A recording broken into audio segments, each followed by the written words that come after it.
Num mundo onde todo mundo parece cercado de gente, mas poucos realmente se sentem acompanhados, surge aquela pergunta amarga que muitos escondem até de si mesmos. Por que é tão difícil confiar, se conectar, sentir que alguém realmente está do meu lado? Hoje, você vai entender uma verdade que dói, mas liberta. Uma verdade que Carl Jung enxergou muito antes de virarmos adultos cansados, tentando decifrar vínculos frágeis. Aqui, cada espectador entra como alguém que já percebeu que a amizade não é sobre quantidade, e sim sobre profundidade. Que nem sempre quem sorri para você torce por você. E que a solidão, muitas vezes, é o primeiro sinal de que sua percepção finalmente amadureceu. Prepare-se para mergulhar em camadas que quase ninguém toca. Padrões ocultos de comportamento, mecanismos psicológicos que regulam nossas escolhas sociais e a diferença entre companhia e conexão real. Fique comigo até o final, porque o que você vai descobrir hoje não muda apenas como você vê seus amigos, muda como você vê a si mesmo. O círculo invisível das amizades. Tem gente que entra na nossa vida como se fosse luz, mas aos poucos a gente percebe que a claridade era só reflexo. Não era delas, era nossa. Carl Jung dizia que aquilo que projetamos nos outros é muitas vezes o que estamos buscando desesperadamente em nós mesmos. E é aí que muita amizade desmorona, quando o encanto passa e a pessoa real aparece. Já reparou como algumas relações só funcionam quando você é útil? Como certos amigos só lembram que você existe quando precisam de algo? Pois é. E o curioso é que essa percepção costuma vir num silêncio quase teatral, como se o universo estivesse tentando dizer: tem coisa aí que você não viu ainda. E é exatamente essa fresta que abre o próximo ponto.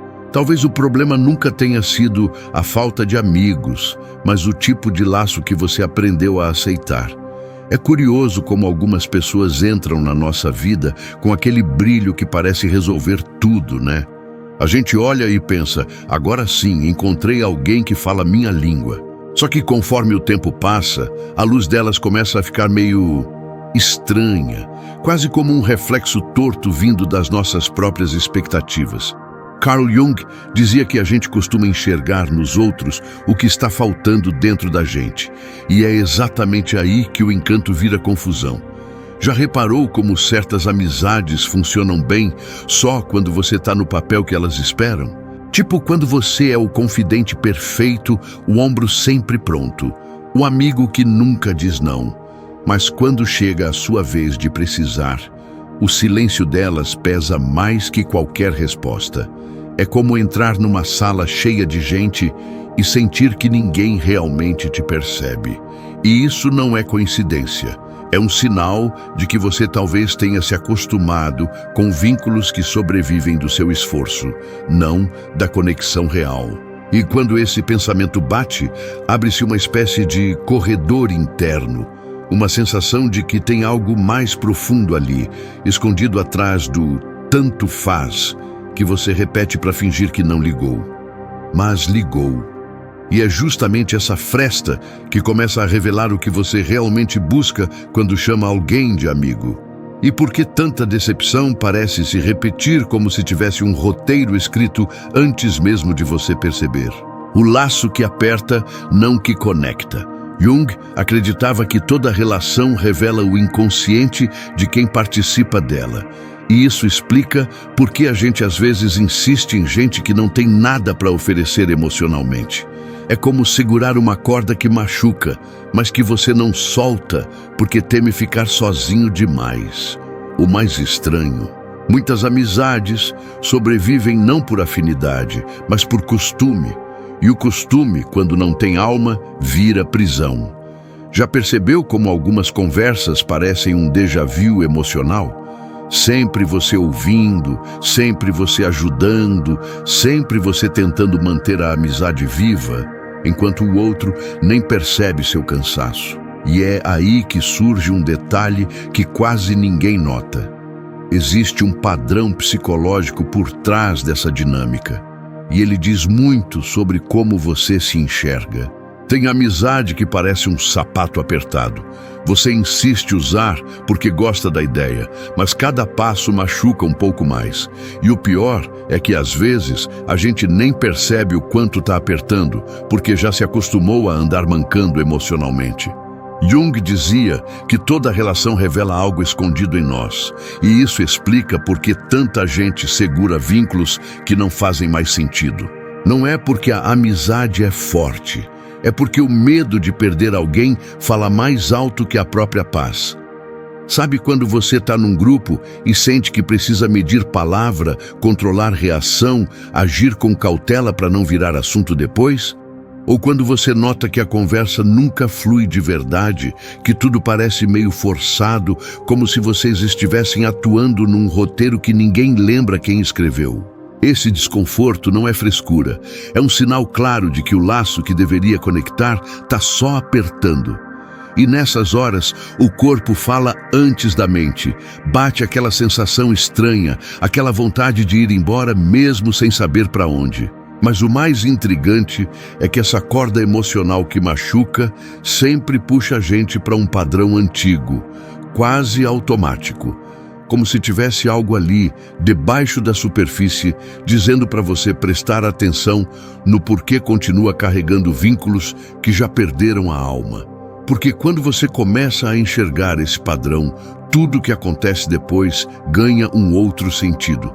E é aí que a história começa a se aprofundar de um jeito que você talvez nunca tenha percebido. Enquanto você vai conectando todas essas partes que parecem soltas, a solidão que não é bem solidão, os comportamentos que vêm lá do fundo e essa sensação de que tem algo guiando suas escolhas sem você perceber, existe um ponto importante aqui no meio dessa conversa. Se esse conteúdo está fazendo sentido para você, deixa seu like e se inscreve no canal agora.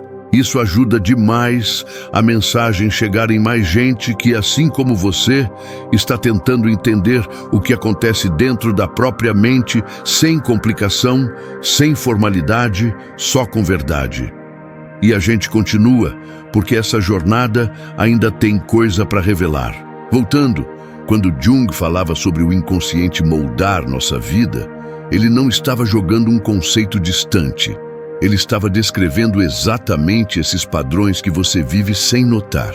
É como se cada pensamento que você abriu lá atrás estivesse pedindo para ser revisitado agora, com outra clareza. E quando você começa a juntar peça por peça, percebe que seu jeito de se afastar, suas respostas automáticas, até suas escolhas repetidas, têm origem em histórias que você raramente olha de frente.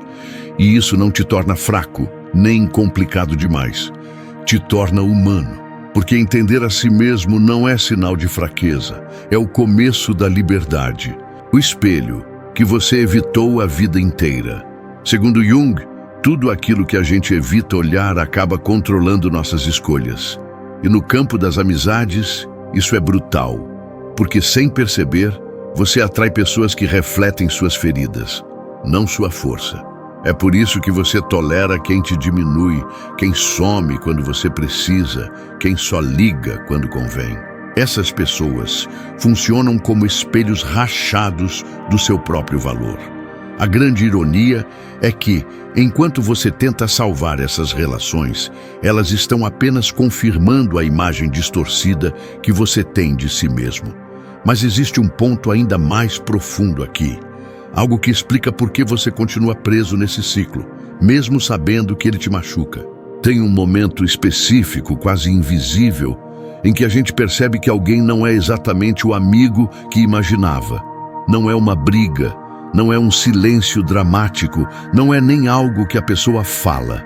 É aquele instante curto, um clique interno, como quando uma luz pisca num corredor escuro e você finalmente enxerga o que sempre esteve lá. Jung falava muito sobre esses detalhes que passam despercebidos, esses sinais minúsculos que revelam mais sobre o outro do que qualquer discurso bonito. E é curioso como isso costuma acontecer nos cenários mais comuns. Uma piada que passou do limite e você riu por educação. Aquele desinteresse disfarçado quando você compartilha algo importante. Aquele olhar rápido que diz mais do que qualquer palavra. Parece pouca coisa, mas mexe fundo.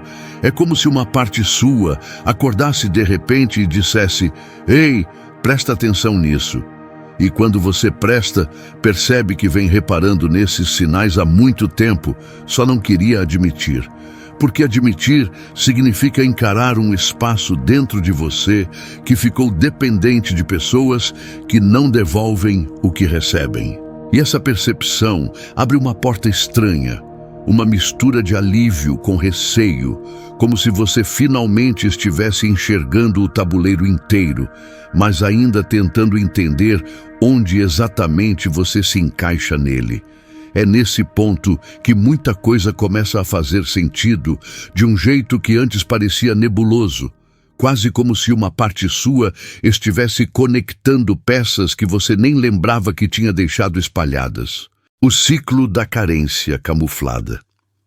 Quase ninguém admite isso, mas uma parte enorme das nossas amizades é construída para preencher um buraco emocional que a gente tem medo de encarar sozinho. Jung chamava esse movimento de busca inconsciente por completude. Só que, quando você tenta completar a si mesmo usando outras pessoas, acaba entrando num jogo de expectativas que nunca se cumprem. É sempre você esperando que alguém te prove algo e sempre se decepcionando no final. E o mais curioso é que quanto mais você tenta ser indispensável, mais se sente descartável. Mas esse padrão não surge do nada.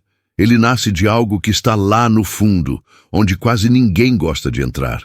Existe uma coisa que quase ninguém comenta, mas que todo mundo sente na pele. Aquela exaustão silenciosa de sempre ser o suporte emocional do grupo. É sutil. Começa quando você é a pessoa que todo mundo procura para desabafar, mas nunca para celebrar. E quando percebe, já virou o ombro universal, o conselheiro automático, o salvador de problemas que não são seus. Jung falava que esse padrão revela muito mais sobre a sua própria sombra do que sobre os outros, porque no fundo, a gente só aceita esse papel quando teme ficar invisível. E olha como isso é irônico. Quanto mais você se doa para manter a conexão viva, mais essa mesma conexão te desgasta por dentro. Parece até uma metáfora torta. Você acende a própria vela para iluminar a caminhada de alguém, sem notar que está queimando a si mesmo no processo. E o pior é que isso não acontece de repente. Vai vindo de mansinho em encontros onde você sai mais pesado do que entrou, em conversas onde você percebe que nunca é ouvido de verdade, só usado como caixa de eco. Até que um dia, bum, algo pequeno te desperta, talvez um comentário desatento, uma falta de interesse crua, e você sente aquela pontada incômoda de: será que alguém aqui realmente me vê? E essa pergunta, quando surge, muda tudo, porque ela não é sobre os outros, ela é sobre você, e abre uma passagem poderosa para entender por que certas relações exigem tanto e oferecem tão pouco, como se você estivesse finalmente encarando a conta emocional acumulada de anos, tentando ser indispensável para quem nunca te deu espaço para simplesmente existir. O lugar onde a solidão diz a verdade que ninguém diz. Chega uma hora em que o silêncio das amizades vazias fala mais alto que qualquer conversa longa. Jung dizia que a solidão não vem da falta de pessoas, mas da incapacidade de se comunicar com quem te rodeia de maneira profunda. E quando você percebe isso, algo muda, como se o chão abrisse uma trilha que sempre esteve ali e você finalmente conseguisse enxergar. Porque no fundo você sabe, não é que ninguém seja seu amigo, é que poucas pessoas realmente conseguem acompanhar a versão de você que finalmente acordou.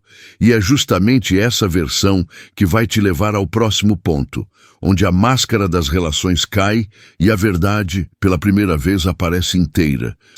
Tem um instante quase imperceptível em que a gente descobre quem realmente está do nosso lado. E, curiosamente, ele não acontece em aniversários, viagens ou momentos planejados. Ele surge no meio do caos, quando a vida te desmonta sem aviso e você espera, quase sem esperança, que alguém perceba o estrago por trás do seu "tá tudo bem". É aí que Jung entra como um sussurro incômodo, lembrando que as relações mais verdadeiras aparecem quando você deixa cair a máscara social que sustenta todo santo dia. E quando isso acontece, você nota que algumas pessoas só gostam da versão editada de você. Aquela que ri da piada, responde rapidinho, topa qualquer coisa, mas a sua versão real, cansada, confusa, humana, essa quase ninguém quer segurar. É estranho como de repente fica claro. Tem gente que só se aproxima quando a sua luz ilumina o caminho delas, mas desaparece quando você precisa de uma vela emprestada. E esse choque abre um buraco que faz você revisitar cada detalhe. Desde aquela conversa onde você sentiu um incômodo que ignorou, até aquele silêncio estranho depois que você finalmente pediu ajuda. Tudo isso se junta como peças de um quebra-cabeça que você não queria montar. E quando ele fica completo, você entende que não é ingratidão do outro. É que algumas conexões nunca foram sobre você, eram sobre o que você oferecia. E perceber isso muda a forma como você enxerga cada aproximação daqui para frente, porque te dá uma clareza quase brutal sobre quem realmente merece lugar na mesa da sua vida. No fim de tudo, quando a gente conecta os pontos e olha para trás, dá para perceber que quase nada do que sentimos nasce do nada. Cada reação, cada silêncio, cada afastamento tem uma história escondida ali dentro, empurrando a gente sem pedir permissão. Carl Jung dizia que até você se tornar consciente do inconsciente, ele vai dirigir sua vida, e você vai chamar isso de destino. E essa frase, dita há tantas décadas, ainda bate fundo, porque explica exatamente por que tanta gente se sente perdida sem saber por quê. A gente acha que está apenas seguindo o fluxo, mas muitas vezes está só repetindo padrões que nem sabe que carrega. E quando você começa a perceber isso, tudo muda. Não porque você descobre soluções mágicas, mas porque finalmente enxerga o que antes estava no escuro. E é aí que muita gente volta para aqueles pensamentos que abriu lá atrás. Sobre solidão, sobre máscaras sociais, sobre limites, sobre lidar com a própria natureza, e percebe que tudo estava conectado desde o começo, mesmo quando parecia fragmentado. Porque o ser humano é assim, cheio de partes que tentam se esconder, mas que sempre encontram um jeito de se revelar quando a vida aperta. E enquanto você absorve isso, talvez perceba que existe uma linha invisível ligando cada sensação que tentou entender nos tópicos anteriores. Como se cada pequena verdade que parecia isolada fosse, na real, um pedaço de algo maior que você vinha ignorando sem querer. Quando Jung falava sobre a individuação, ele se referia justamente a esse processo de juntar todos esses fragmentos e reconhecer que existe um eu construído ali, que não precisa ser apagado para caber nos outros. E isso pode soar filosófico demais, mas na prática é simples. Quando você entende por que faz o que faz, você deixa de agir no automático. E quando deixa o automático, você começa a fazer escolhas que realmente te representam. Só que esse processo exige coragem. A coragem de sentar com suas sombras, de ouvir seu próprio silêncio, de admitir que algumas dores que você achava que vinham de fora, sempre estiveram morando dentro. E entender isso não te enfraquece. Pelo contrário, te devolve poder, porque poder mesmo é saber quem você é quando ninguém está olhando. E talvez a reflexão final seja essa: você não é o que aconteceu com você, mas o que você faz com isso agora. Cada comportamento seu, até os que você não entende, está te contando uma história. E se você não ouvi-la, vai continuar repetindo capítulos que não quer mais viver. Então, antes de tentar mudar o mundo à sua volta, tenta olhar primeiro para o mundo que existe dentro de você. Ele é mais complexo, mais profundo e mais transformador do que qualquer coisa externa. E se você tiver disposição de encarar isso com honestidade, pode descobrir que muitas respostas que você buscava lá fora sempre estiveram te esperando no silêncio de dentro. Porque no fim, é esse mergulho interno que separa quem apenas vive de quem desperta. E agora que tudo se encaixa, suas escolhas, seus silêncios, os medos que você não falava e até os padrões que pareciam te perseguir, fica claro que nada disso foi por acaso. Cada parte desse roteiro foi te trazendo para esse ponto, onde você finalmente percebe que entender a si mesmo não é luxo, é sobrevivência. E se essa conversa abriu alguma janela aí dentro, se mexeu em algo que talvez você nem soubesse explicar, então faz uma coisa antes de ir. Deixa o like, comenta o que mais fez sentido para você, se inscreve para não perder os próximos vídeos e compartilha com alguém que talvez esteja vivendo algo parecido. Às vezes, uma simples partilha muda o dia de alguém e, sem perceber, muda o seu também.